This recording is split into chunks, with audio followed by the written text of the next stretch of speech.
Good day, everyone. Today's presentation will be all about technical jargons and description. And this will be presented by Charlo Antonor and myself, Jo Marie D. Parame. In the study of political science, our first jargon is state, a political entity with a defined territory, permanent population, government, and sovereignty. Here are some examples. Texas and California are examples of states in the United States. We also have the Queensland in Australia. On the other hand, in the Philippines, there are no states. Instead, the closest equivalent would be the provinces like Cebu, Iloilo, Palawan, and Batangas. Our second example of jargon in the study of political science is sovereignty, the supreme power of a state to govern itself without outside interference. Example, Philippines. When the country makes its own laws, like the Constitution of 1987, and defends its territory, such as the West Philippine Sea, it shows sovereignty. Third example is democracy, a system of government in which political power is vested in the people, exercised directly or through elected representatives. Example, Philippines citizens vote for their president, senators, and local officials during elections. This shows representative democracy because leaders are chosen by the people. The fourth example is the Constitution, a fundamental set of laws and principles that outlines the structure of government and limits its powers. Example, Philippines, 1987 Constitution, the current fundamental law of the Philippines. It establishes democracy, separation of powers, and the Bill of Rights for citizens. Fifth example is bureaucracy, the administrative structure of government staffed by officials who implement laws and policies. Example, Philippines, government agencies. The Department of Education or DepEd manages schools, teachers, and curricula nationwide. Second example is the Bureau of International Revenue or BIR, collect taxes from citizens and businesses. In the study of forestry, the first jargon is silviculture, the science of growing and managing trees to improve forest health and productivity. The example shows below that this jargon means human intervention to improve forest health and productivity. Second example is afforestation, planting trees in areas where there were no previous forest.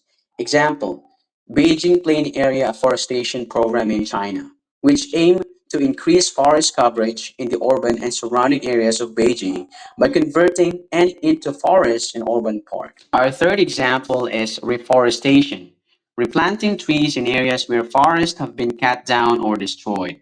Example, Green Summer Project, a recent large-scale project in Samar province. It aims to restore 90,000 hectares of degraded forest within the Samar Island Natural Park through partnership with the DENR and organizations like Samar Bio SPV.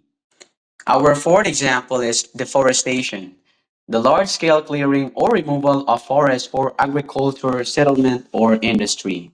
One of the examples of deforestation in the Philippines was the clearing of forests for palm oil plantation in Mindanao. Our last example of jargons for the study of forestry is sustainable forest management or SFM, using forest resources in a way that meets present needs without harming future generations. Examples, in the Philippines, the National Greening Program or the NGP, which focuses on large-scale reforestation of degraded areas, and the community-based forest management, which we call the CBFM programs that empower local communities to manage forests. So Good day everyone. This is Charlo Antenor. Today I will discuss about social worker and psychology. What is the technical jargon and description? Social worker is Social worker number 1 is empathy. Empathy, the ability to recognize, to relate and respond to the individual perspective, mental state and feeling of other. Number 2 is resilience, the ability to recover and strength, determination, spirit, flexibility, and good humor in the face of the chance mistake. Number 3 is cognitive dissonance, is the mental report experience when the person hold to conflict belief and when their action and don't align with belief. Transference is a psychological phenomenon where individual project feeling desire or attitude from past significant relationship onto other person. Countertransference. Countertransference is a psychological phenomenon that occurs when clinicians let their own feelings shape the way they interact with react their client in therapy. Trauma-informed care. Trauma-informed care is a service delivery approach focused on the understanding of the responsiveness to the impact of trauma. It promotes positive outcomes by emphasizing physical, psychological, and emotional safety and enhance well-being by empowering individuals to define their needs and goals. And this is the psychology. Psychology is the medicine, mental health, and human psychologist mind. What is advocacy? Advocacy that is simply means speaking up on one's own behalf or on behalf of other. It can be an important mean by which people's voice can be heard and their views and wishes made known. Ethics. Ethics is